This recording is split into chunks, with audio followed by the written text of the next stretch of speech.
Welcome to Reformed Baptists on Mission. I am John DeVito, the Communications and Content Editor for the Reformed Baptist Network. And today I am here with David Adams. He's one of our support missionaries, but also involved with leading a book translation ministry in Spanish called Poema Publication. So, David, welcome. Good to have you here. Thanks. It's good to be with you. And just to begin, I'm wondering if you could describe a little more about how you became involved in book translation. Yeah, so I think a lot of it kind of goes back to just my upbringing. So I was raised in a home where books were a big part of life. I think that there were a lot of Banner of Truth books that were on the shelves that I would have grown up with, and through my dad's friendship with Ian Murray, going way back to the '60s.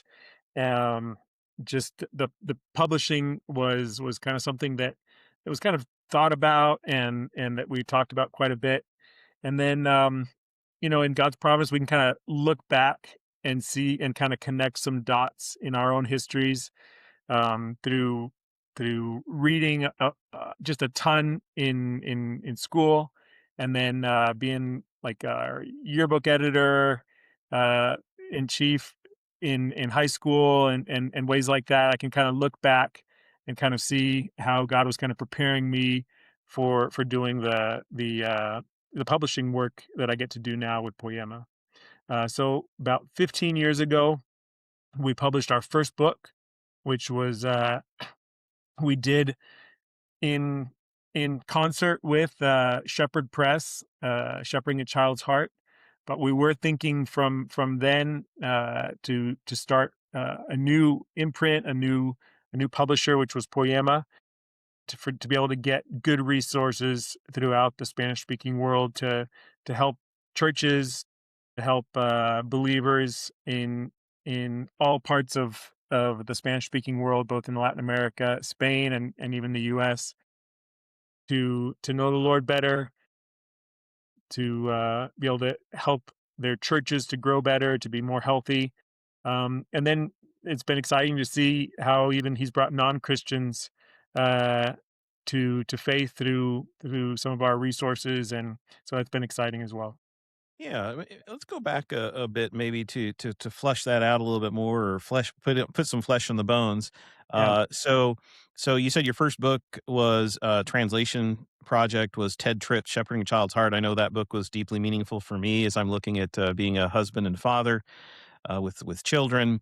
But why specifically that book? I mean, how do you get to a point where you're there in Latin America somewhere? Recognizing this need and saying, "Oh, this is a helpful resource. I think it's worth the time and the money and everything else that's involved in getting this translated." Yeah, so I think it's important to say that Poema was not some great strategy or plan that I had or that we had. I think it's been in God's providence. He's kind of brought a lot of things together. So I moved down here to Medellin 20 years ago, and really through studying and doing an MBA my first couple of years here, and then being part of the local church here and kind of seeing what the needs were.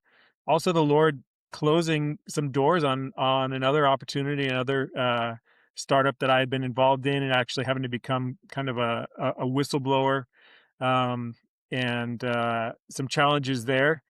That in God's providence, there was actually a need for Ted's book. Ted was going to be traveling with my dad to several places in Latin America. That my dad, Jim Adams, who was I think on the missions, the RBNet missions committee for many years, and through a lot of the churches that he was helping in Latin America, he was going to be taking Ted to those places. And Ted's book had been translated previously, but it had a lot of issues. It had a lot of problems. It was not a great translation. There's a lot of just quality issues. So my dad mentioned that to Ted, and Ted said, "Well, if you guys can do anything with it, go ahead." So my dad asked me about it, and I said, "Well, if we were going to do that, I think we would need to do something in a way that would be able to get better distribution than just kind of a one-off project that we could get to a conference, that people would be able to get copies in the future. And so we put the came together with a logo and the website, and mostly it was just a domain name that we forwarded on to a Facebook page for the first couple years. And this was in the early 2010s. And so it was not some great plan on our part after that book, and we did a children's catechism simultaneously with that. And they were just both really well received.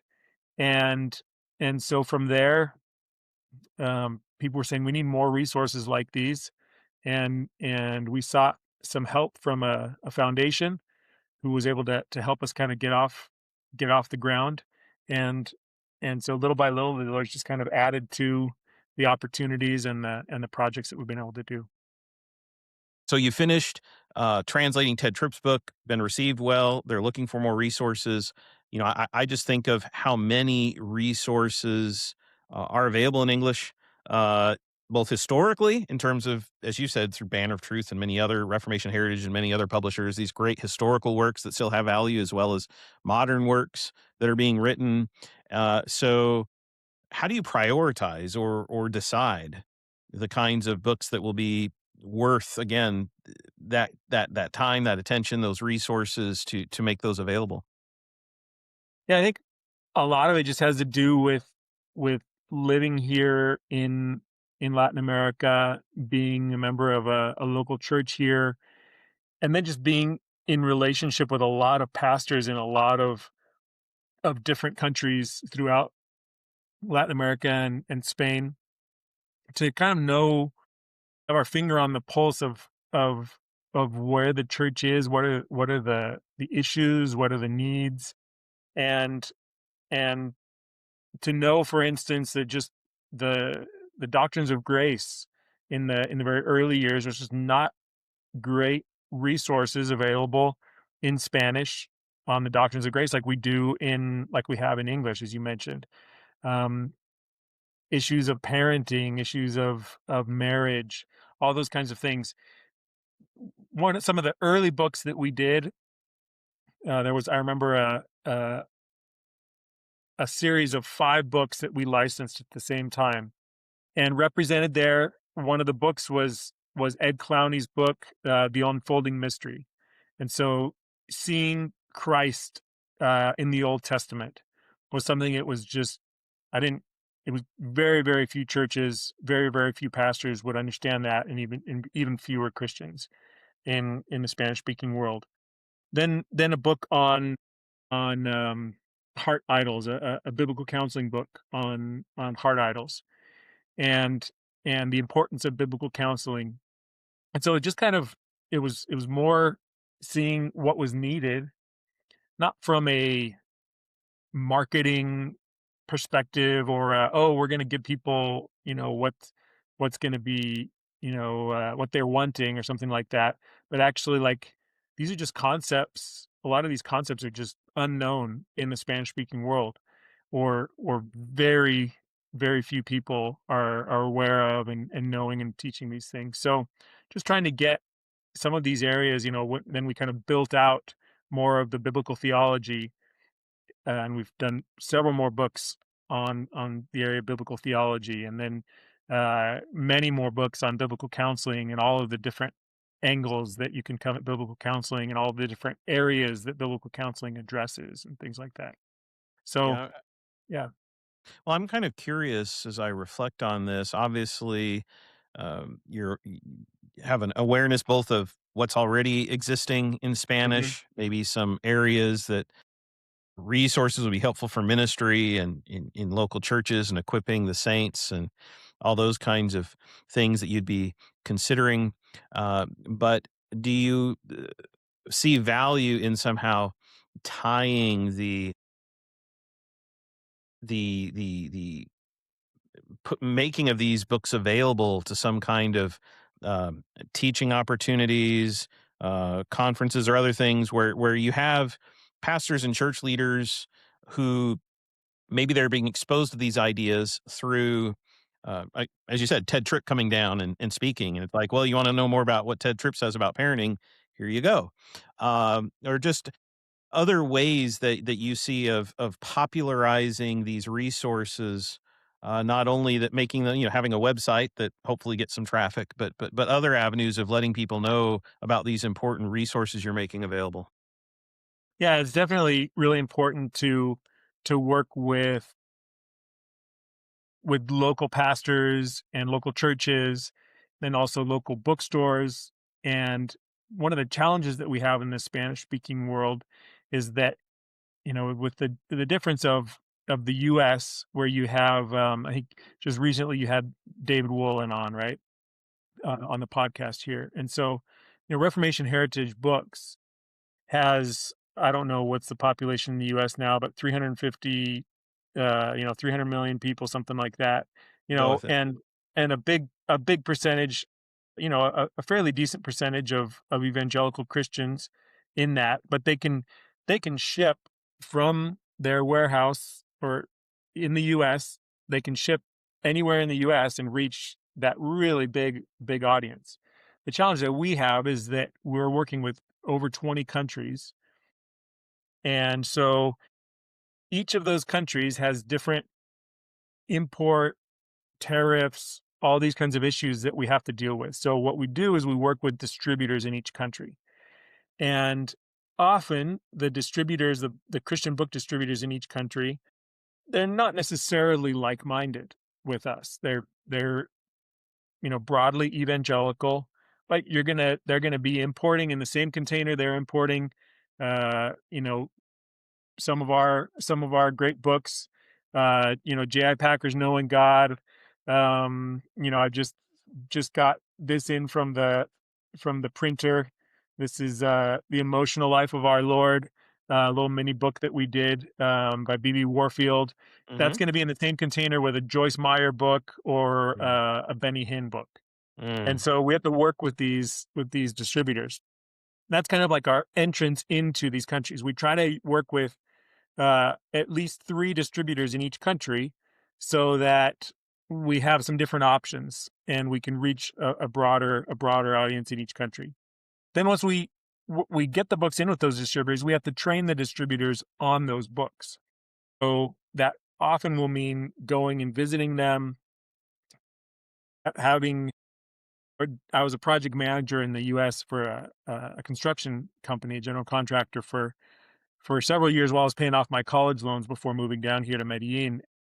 So we would do kind of like, go and do job site talks. And so I kind of consider them similar to that, where I used to take a box of Dunkin' Donuts and one of those box of coffees.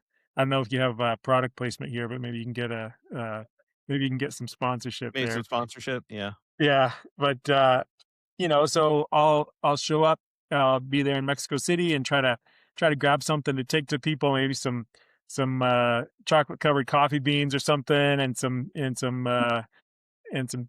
something that would be a good breakfast for them, and then go and do uh 30 minutes to an hour of training on our books. And what that means is, because our books are centered on the gospel, it means I get to talk about the gospel with these. And a lot of people that are either working in distributors or Christian bookstores, um, there's at least a decent percentage that does not understand the gospel, that thinks that Christianity is basically just a way of life, or it's doing good, being a good person, things like that. Even though they're in a quote unquote evangelical church, a lot of those churches are prosperity gospel churches.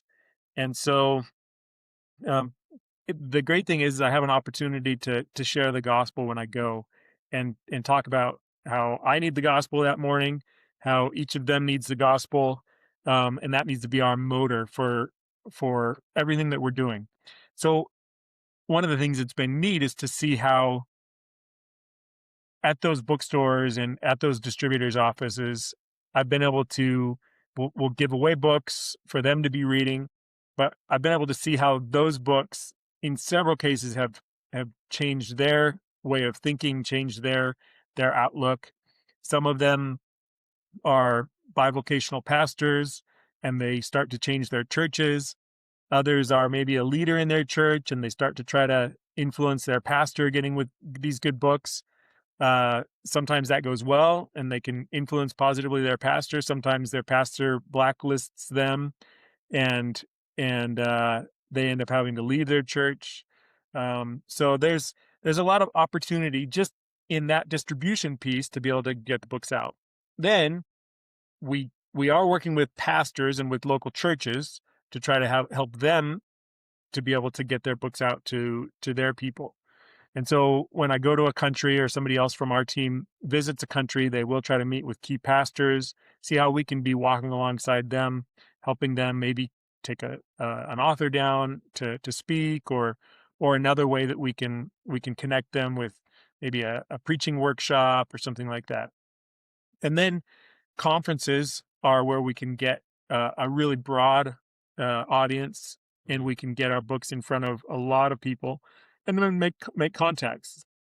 Oftentimes, people will come to maybe a conference, and they're not part of a healthy church, but they're starting to see some real issues, and they're frustrated with how things are in their church, and so there are opportunities for us to connect them with healthy churches and get them resources that'll be encouraging them as they continue to grow. I don't know if that kind of addresses a little bit of how we're working with conferences, stores, local churches. Yeah, it's got to be kind of a grassroots thing that we connect with people all over. I think you're raising an important and valuable point that, and David Woolen mentioned this as well, but the translation and printing of the book is really kind of the beginning. You want people to have the book, to benefit from the book, to, as you say, have their minds transformed or renewed as these books are helping them understand scripture better and the gospel more and all of that. And so I think all of that's really helpful that you're trying to be intentional not only about the translation and production of the book, as important and as that is, but also to make sure these aren't just sitting in a warehouse somewhere, um, funded or whatever else, but that they're actually getting in people's hands, that they're actually being read, and having that kind of impact. I think is really important to recognize. I do wonder, especially with the advancing of technology in recent years. You know, what you have seen in terms of benefits, maybe some challenges, but I remember back in the day, just even here in the U.S., you'd have books, and I don't know about much about book publishing, but let's say a publisher decides, hey, we're going to come out with this book to make it cost effective. They're going to say print 10,000 copies of the book, try to sell them at whatever price they're going to sell. And then, but once those 10,000 books are out, they go out of print unless they decide there's going to be more demand, and then they'll print another 10,000 books or, you know, that kind of thing. And so, but the typesetting, everything else would go into it, quite time consuming. Now we move into a day where, frankly, a lot of resources have moved towards more of a print on demand model where, I mean, you just have the technology of you have a digital file with a printer, and I mean they could print one copy or 10 copies or 100 copies or 1,000 copies, and I think all of that would impact the kinds of projects you do, the kind of outputs you have, not only physically but also digitally. Of course, the whole thing in recent months and years about artificial intelligence and how that could impact these things. Would it be helpful as people are contemplating book translation, how technology has kind of led to a evolution of sorts when it comes to these kinds of materials that are being translated? Yeah. Um, to You mentioned the AI piece, and so if we kind of just look at where we're at, we talked a little bit about um, just the resources and the need for resources, and how we started looking at choosing which books we're gonna do. So that's kind of the beginning of that process, right? And then licensing them. Then as we do the carpentry work, if you will, of the actual translation, we are seeing huge improvements in technological helps with that. We still have three. three people in any particular project. We have three people going through the book, three humans going through the book completely, in that translation, editing, and typesetting and proofing process. But there are technological helps that we've found. So I think one of the things that's important to note, we do know of people. You were mentioning kind of some of the cheap and easy and not necessarily high quality publishing ways of doing things, and we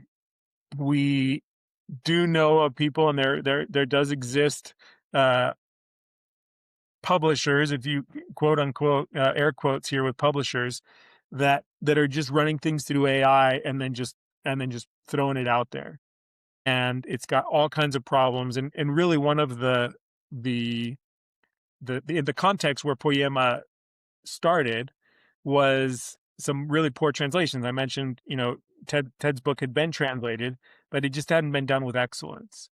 And so that's even in our name, we are his workmanship, that our handiwork, that poema in Ephesians 2:10. That's kind of where that came from, and that's why we chose that name, just because we wanted to do excellent work. So um, we're not just kind of doing the cheap and easy using the technology, but we are using it, and we are taking advantage of it, but still doing things with a demanding a high level of excellence.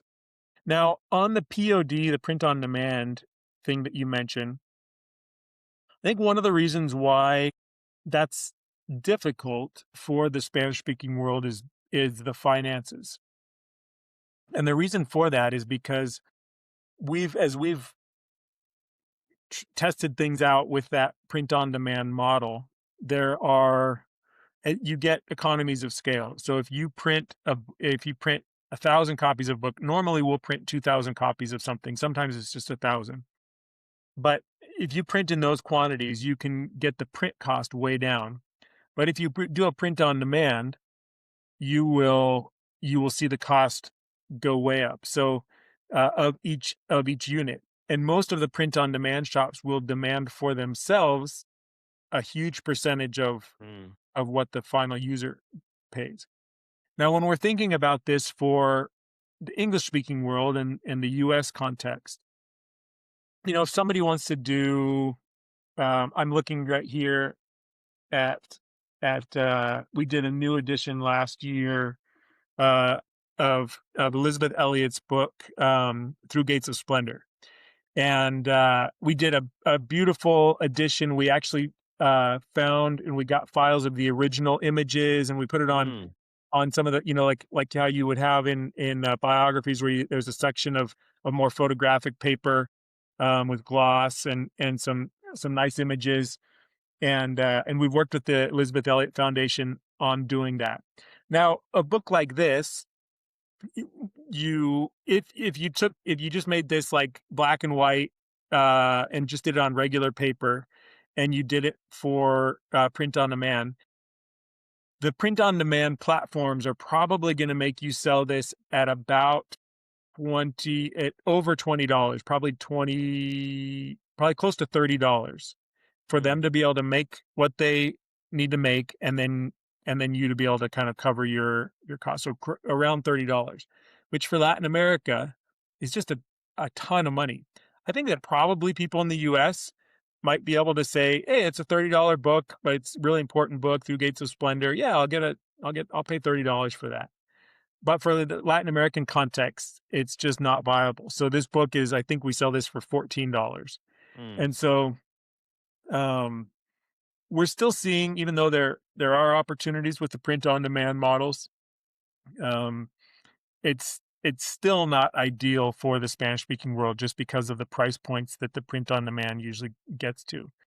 Now, what the digital printing, which is not offset printing, is where you've got these huge machines, and they've got these things a little bit more going back to kind of like the big printing presses, like the Gutenberg that would come down, and those need to be upwards of 1,000 copies to be able to make it cost effective. Now you can do digital print runs where you might be able to do 100 or a couple hundred copies, and you can get the price down on those. And so that is the technology is helping with some of those areas. So we're And seeing. I would think in those kinds of scenarios, you know, you may say, look, this is a really valuable resource, but I realize the kind of market for this is going to be somewhat limited, right? Like this would be great for pastors, but this is not a resource that's going to be widely read among general evangelical Christians. It's not going to be in a Christian bookstore and sell a bunch of copies or anything.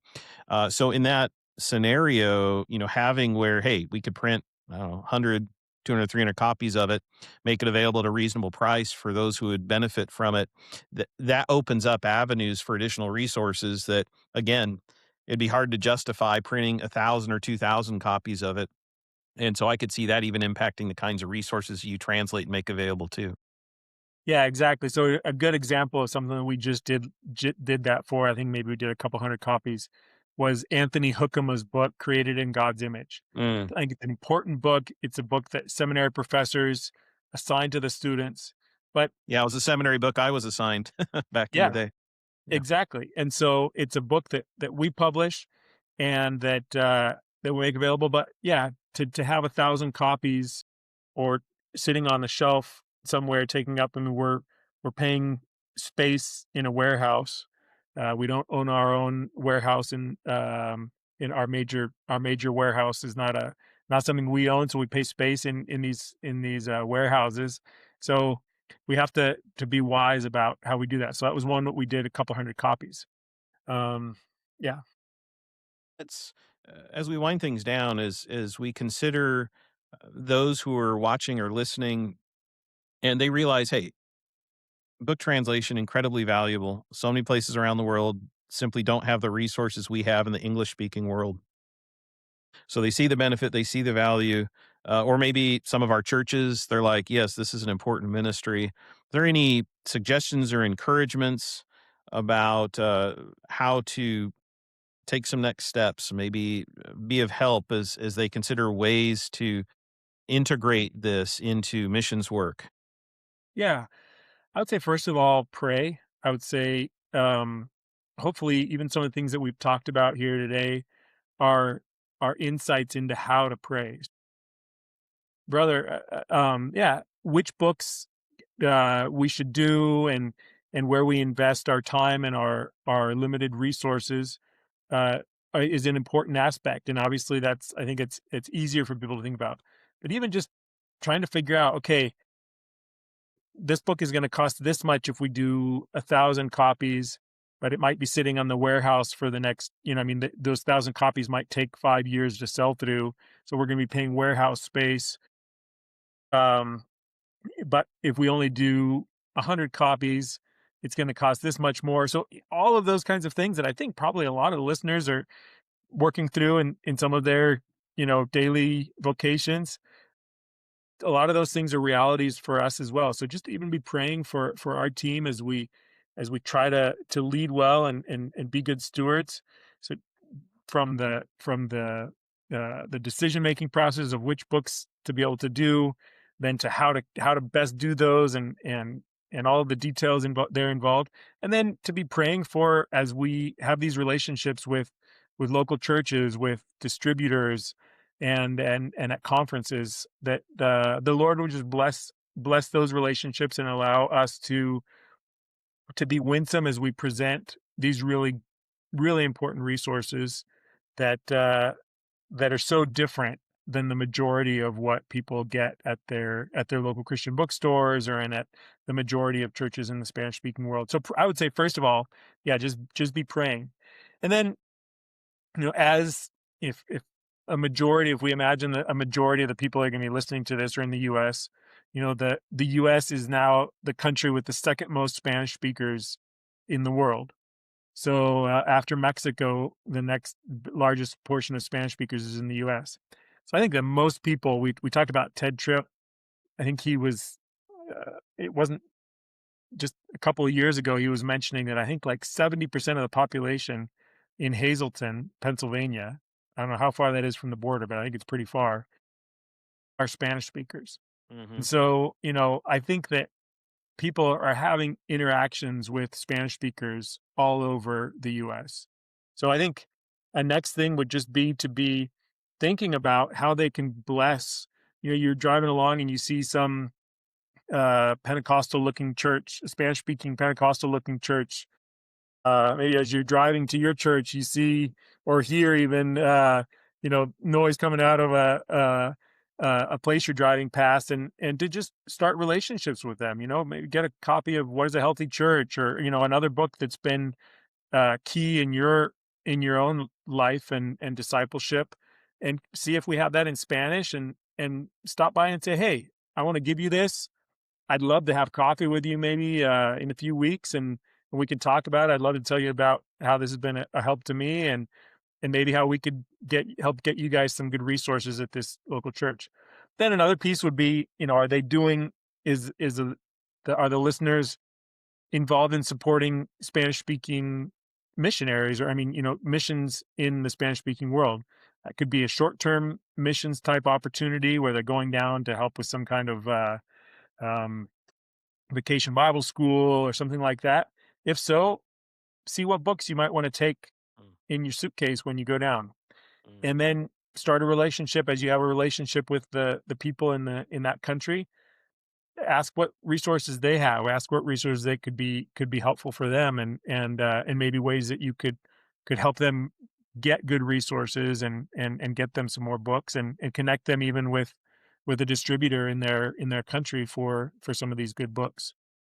And then, maybe there's some young, maybe somebody's listening in the car and on the way to taking their kids to school, and there's a 13-year-old in the back seat thinking, I just read this missionary story, and I'm thinking about giving my life to serve the Spanish speaking world. Maybe the Lord would raise up some that would want to do this, whether in Spanish or even in other languages. We have the opportunity through the work that we do to be able to come alongside publishers in other languages and kind of show them how the Lord has taught us, things that work, things that don't work, and kind of walk alongside a publisher. I'm thinking of one right now in Ethiopia, who's a good friend, and he's publishing in Amharic, and how we've been able to encourage him and give him kind of some tips and best practices, and connections with English language publishers that could be a blessing to him. So, yeah, I think there's a lot of different ways that I hope that the Lord would use this opportunity. amen. It's one of the things I remember hearing about as I've become more knowledgeable of book translation and publishing internationally. Is a lot of these publishers really are eager to advance these resources and find opportunities, and they'll often work together, they'll partner together, they'll strategize together, they'll develop relationships, and so there's so much that could be learned or gleaned, especially for those who are kind of new or learning about what this looks like. But I remember with my own experience in African uh, context, pastors training, and other things, as I was working with a UK publisher and getting materials in Africa. And they were big proponents of not only thinking about pastoral equipping, as important and valuable as that was, but also they said, we really want to see some of our children's materials translated, some of the family materials and counseling materials, because we know there's very much a need in that. And I think that even in what you've described, it's a very common reality to take these biblical truths and have them in practical, relevant resources that will be helpful to other places around the world, and in a language they can understand is such a help. I just now realized that one thing I did not mention, that of ways that people could get more involved as well, as you were just talking about, some of the connections and work that you've done. That there are a lot of people that are going to be listening to this that have helped out the work that we do, even financially. So uh, I mentioned the financial, just the disparity in income in Latin America. So all of our books we have at a much lower price than what they would be in English. So a book that might be a $16 book for Reformation Heritage, our good friends there who have been generous with us and who have partnered with us, but a book that in the US market could be a $16 book, we're going to probably have it either 12 or $10. And just because we're trying to subsidize these things and make them more available to people. So a book that I'll just share here. This is the first Greek New Testament in the history of the church that has a Spanish apparatus. So any other Greek New Testament that seminary students in the Spanish speaking world have used in the past, when they go to the apparatus, all the study notes and all the notes on the Greek New Testament are all either in Latin or in English. Or if they wanted to get a German one or something like that, they could Right, do right. that. But this is the Tyndale House Greek New Testament that churches, RBNet churches, and individuals partnered with us to be able to make available, and we've just gotten these copies in, and we're starting to get them out. We're going to be starting to get them out to seminaries. So just projects like this that financially for if we put the price point at the same price point as it would be to cover all of our costs involved in it, or as the English one, just would not be viable. So yeah, it wasn't the first thing that came to my mind, but there definitely is a financial need, and we're also really thankful for the brothers and sisters and churches that have partnered with us and support the work that we're doing. And maybe it's not kind of at the top of people's mind as they think about missions, but it is an important part of what God's doing in the Spanish speaking world, and then obviously other languages as well. Absolutely. Well, I appreciate you sharing that and seeing a little bit more about how the Lord can continue to use these resources so that pastors can rightly handle the word in the Spanish speaking world and have a good understanding and ability to teach these precious truths so that Christ will be glorified. So grateful for you, brother, and thank you again for everybody who's watching.